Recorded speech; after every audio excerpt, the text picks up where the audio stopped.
सोचिए, अगर एक सरकार खुद अपने नागरिकों के खिलाफ खड़ी हो जाए तो, अगर पहचान ही अपराध बन जाए तो। यही हुआ था यूरोप में, जहां लाखों लोगों को सिर्फ इसलिए मिटा दिया गया क्योंकि वे यहूदी थे। लेकिन यह सब एक दिन में नहीं हुआ, धीरे धीरे हुआ। पहले लोगों के मन में शक डाला गया, फिर नफरत बोई गई, और फिर उसे सच की तरह फैला। 1930 के दशक में यूरोप आर्थिक संकट और राजनीतिक अस्थिरता से गुजर रहा था। इसी माहौल में जर्मनी में एडोल्फ हिटलर और उसकी नाजी पार्टी का उदय हुआ।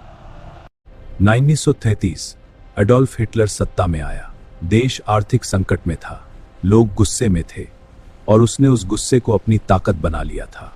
हिटलर ने पहले भाषण दिया, फिर प्रचार किया, और 1935 में कानून बदल दिए। न्यूरम्बर्ग लॉज ने यहूदियों से उनके अधिकार छीन लिए। अब भेदभाव सिर्फ सोच नहीं था, कानून बन चुका था। यहूदियों को नौकरियों से निकाला गया, स्कूलों से हटाया गया, दुकानों पर निशान लगाए गए। धीरे धीरे उन्हें समाज से काट दिया गया।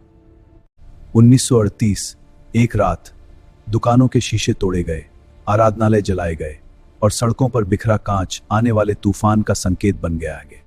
फिर एक दिन ट्रेनें आईं, परिवारों को अलग किया गया और उन्हें केवल कैंप्स की ओर भेज दिया गया, जहां से लौटना लगभग असंभव था। और फिर लोगों को उनके घरों से हटाया गया, तंग बस्तियों में ठूंस दिया गया, जहां भूख, बीमारी और डर हर दिन की हकीकत बन गए। जब युद्ध खत्म हुआ, दुनिया को सच्चाई पता चली। लगभग 60 लाख यहूदी और लाखों अन्य लोग इस संगठित नरसंहार का शिकार हो चुके थे।